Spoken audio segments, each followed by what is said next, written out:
ప్రేమ, యేసుని ప్రేమ.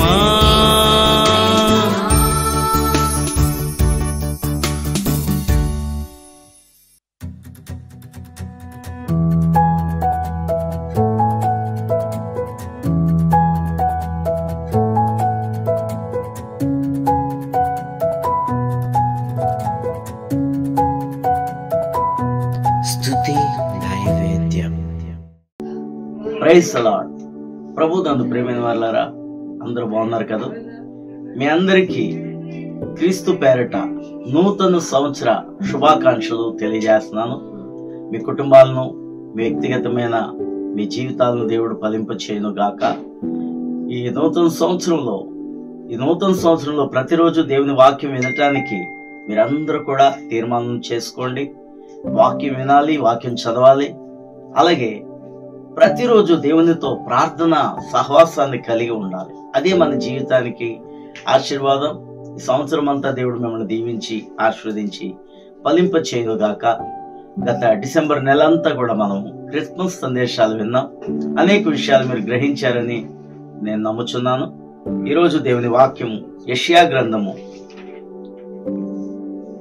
43వ అధ్యాయము 18, 19 వచనాల మట్టుకు మనము చదువుదాం. మునుపటి వాటిని జ్ఞాపకం చేసుకొనుడి, పూర్వకాలపు సంగతులను తలంచుకొనకుడి. ఇదిగో నేను ఒక నూతన క్రియ చేయుచున్నాను, ఇప్పుడే అది మొలుచును, మీరు దాన్ని ఆలోచింపరా. నేను అరణ్యములో త్రోవ కలగజేయుచున్నాను, ఎడారిలో నదులు పారజేయుచున్నాను. ప్రార్థన చేసుకుందాం. మహాపరిశుద్ధుడా మా తండ్రి, మరొకసారి నీ దాసుని మరుగు చేసి ఆత్మతో సంధించి నోటికి మాటలు అందించి నాలుకను వశపరుచుకుని పుటము వేయబడిన నీ బంగారు మాటలు వచించుటకు సహాయం చేయండి. ఈ వాక్యము నూతనమైన సంవత్సరంలో ప్రవేశపెట్టబడిన ప్రజలకు ఈ వాక్యము దీవెనకరంగా ఆశీర్వాదకరంగా ఉండుటకు సహాయం చేయమని యేసు నామమున ప్రార్థన చేయుచున్నాం తండ్రి. ఆమేన్. యెషయా ప్రవక్త ద్వారా దేవుడు మాట్లాడుతున్న మాట, మునుపటి వాటిని జ్ఞాపకము చేసి కొనకుడి. మునుపటి విషయాలనట మనం జ్ఞాపకం చేసుకోవద్దు అంటున్నాడు. ఒకవేళ గత సంవత్సరంలో మీకు వచ్చిన నష్టాలను మనం జ్ఞాపకం చేసుకోకూడదు. కొన్ని మనం జ్ఞాపకం చేసుకోవాలి, కొన్ని జ్ఞాపకం చేసుకోకూడదు. ఏమి జ్ఞాపకం చేసుకోవాలి అంటే, దేవుడు మన జీవితంలో చేసిన కార్యాలను, ఆయన చేసిన మేలులను, ఉపకారములను మర్చిపోకుండా జ్ఞాపకం చేసుకోవాలి. జ్ఞాపకం చేసుకోవడనివి ఏంటంటే, మనకు వచ్చిన నష్టాలు కావచ్చు, వ్యాధులు కావచ్చు, లేకపోతే మనకు వచ్చిన అనేక రకాలైన సమస్యలను, వీటన్నిటినీ మనం జ్ఞాపకం చేసుకొని వాటిని బట్టి విచారించడం వల్ల మనకి ఏ ప్రయోజనము ఉండదు. కాబట్టి నూతన సంవత్సరంలో అడుగుపెట్టిన మనము దేవుడు మనకి చేసిన కార్యాలను బట్టి కృతజ్ఞత కలిగి దేవుణ్ణి స్తుతించబద్దులమై మనం ఉన్నాం. చెప్పాలంటే విశ్వాసులమైన మనకు దేవుడు కష్టాలనేమి కలగ చేయడు. కొన్ని శోధనలు మనకి సాతానుడు కల్పించినా వాటన్నిటిలో జయమిస్తాడు.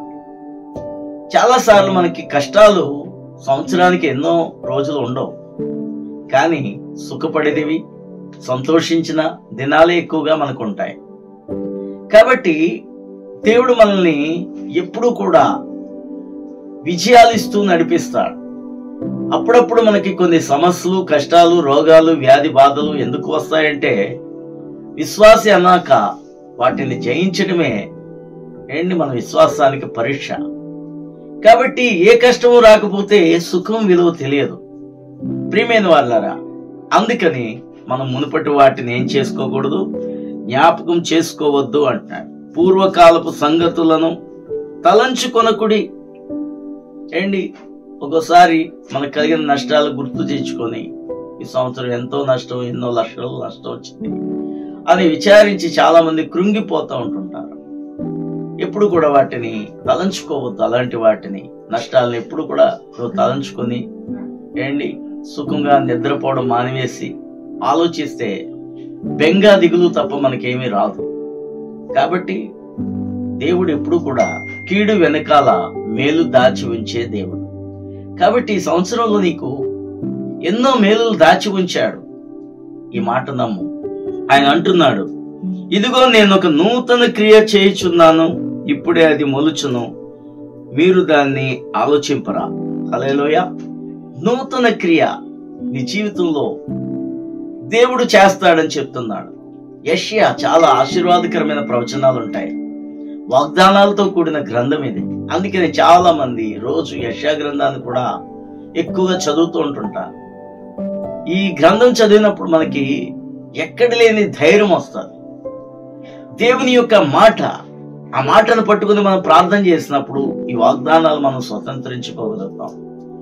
నీ జీవితంలో, నా జీవితంలో ఈ సంవత్సరంలో దేవుడు ఒక నూతన క్రియ జరిగిస్తాడని చెప్తున్నాడు.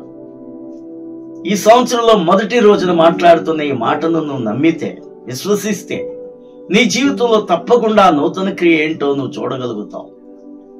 మనం ఆలోచింపనివి, మన తలంపుకు రానివి, ఉన్నతమైన వాటిని దేవుడు మన కోసం దాచి ఉంచాడని నువ్వు విశ్వసించగలిగితే తప్పకుండా నీ జీవితం ఈ సంవత్సరంలో నూతన క్రియ నీ జీవితంలో తప్పకుండా దేవుడు జరిగిస్తాడు. ఆ క్రియ, ఆ యొక్క అద్భుతాలు ఆశ్చర్యకరంగా ఉంటాయి. ప్రియమైన వాళ్ళారా, దేనికోసమైనా నువ్వు దిగులు చెందుతున్నావా, బాధపడుతున్నావా? గత సంవత్సరంలో జరిగిన నష్టాలను గుర్తు తెచ్చుకుంటున్నావేమో. ఈ రోజు నుంచి వాటిని మానివే. నూతన క్రియ కోసం ఎదురు చూడు. విశ్వాసంతో, ప్రార్థనతో ప్రభుని అడుగు. నీ జీవితం ఆశీర్వాదకరంగా మలచబడుతుంది. హల్లెలూయా.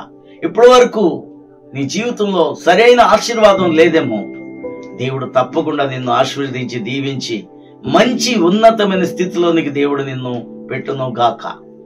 ఇక్కడ అంటున్నాడు, నేను అరణ్యములో త్రోవ కలగజేయుచున్నాను, ఎడారిలో నదులు పారజేయుచున్నాను. హల్లెలూయా. దేవుడు ఏ కార్యమైనా చేయగలడు. అరణ్యములో త్రోవను కలగజేసేవాడు ఆయనే. అరణ్యం అంటేనే త్రోవలేనిది. దారులుండవు, రోడ్లుండవు, ఏండి ఒక మార్గం అంటూ ఏది ఉండదు.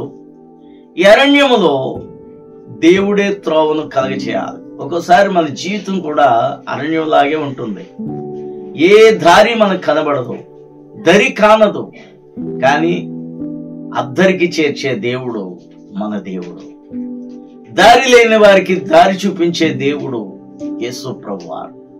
ఈ రోజున నువ్వు ఇంకా ప్రభు అంటే తెలియకపోతే ప్రభు మార్గంలోనికి రండి, ప్రభుని విశ్వసించండి. అరణ్యంలాగా ఉందా నీ జీవితము? ఎటు తోచని పరిస్థితుల నీ జీవితంలో ఉన్నాయా? ఆయన చెప్తున్న వాగ్దానం ఏంటంటే, అరణ్యములో దారిని కలగజేస్తానని. ఇంకొక మాట అంటున్నాడు, ఎడారిలో జీవజల ఊటల్ని ఉపికిస్తానని దేవుడు చెప్తున్నాడు. ఎడారిలో నదులు పారజేయుచున్నాను. హల్లెలూయా. ఏండి, ఎడారిలో నదులు కనబడవు, నీరే కనబడదు, దాహమే తీరదు. ఎండమావులు లాంటి ఏంటి, ఆ ఎడారిలో ఎండమావులు ఉంటుంటాయి. దూరానికి నీరులా కనబడతాయి, దగ్గరికి వెళితే అది ఎండమావి, అక్కడ ఏమీ ఉండదు. కానీ ఎడారిలో కూడా నదులను పారజేసే దేవుడు ఒక ఆయన ఉన్నారు, ఆయనే యేసు. నీ జీవితం ఎడారిగా ఉన్నా, అరణ్యంగా ఉన్నా, అరణ్యంలో త్రోవను కలగజేసినట్లుగా ఎడారిలో నదులను పారజేసే ఒక ఆయన ఉన్నాడు. ఆయన దగ్గరకు నువ్వు రా, ఆయనకు నువ్వు మొరపెట్టు. దేవుడు తప్పకుండా ఎడారిలో జీవజలాల్ని నీ కోసం ఆయన ఉబికిస్తాడు. ఒక రోజున అరణ్యములో హాగరు తన కుమారుడికి దాహం వేస్తా ఉంటుంటే, చచ్చిపోయే పరిస్థితిలో ఉంటుంటే, ఇంటి నుంచి తరిమివేయబడిన స్థితిలో ఆమె ఏడుస్తూ ఉంటుంటే, ఆ భూమి ఎడారి భూమి, ఆ ఎడారిలో దేవుడు ఏం చేశాడంటే నీటి బుగ్గను పుట్టించాడు. హల్లెలూయా. ప్రియమైన వారులారా, హాగరు మొరను దేవుడు ఆలకించాడు. ఎంతో మంది ఈ రోజున ఏడుస్తున్నారు. నూతన సంవత్సరం అనే ఆనందం కూడా లేని వారు చాలా మంది ఉన్నారు. కానీ ఈ రోజు మీతో దేవుడు మాట్లాడుతున్న మాటను బట్టి దేవుని యందు విశ్వాసం ఉంచండి. దేవుని మాటలో మీరు విశ్వాసం ఉంచండి. తప్పకుండా మీ జీవితంలో ఎడారిలో జీవజల ఊటలు పుట్టించే దేవుడు మీకున్నాడు. హల్లెలూయా. ప్రియమైన వాళ్ళారా, నిరాశ పడవద్దు, నిస్పృహ చెందవద్దు.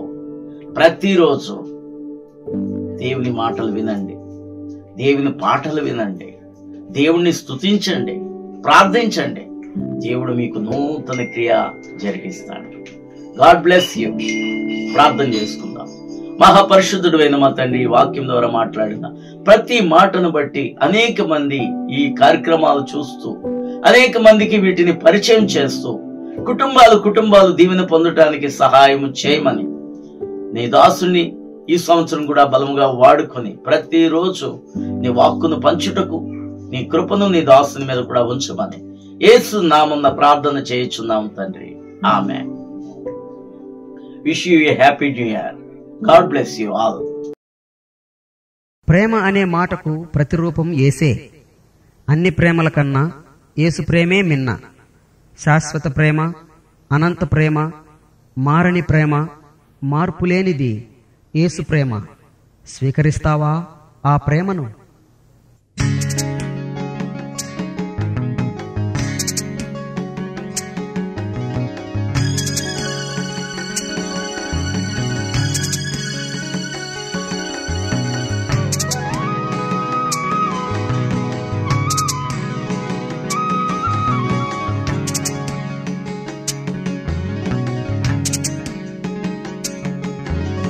జగతిలో ప్రేమే శాశ్వతము, అది యేసు క్రీస్తు ప్రేమ.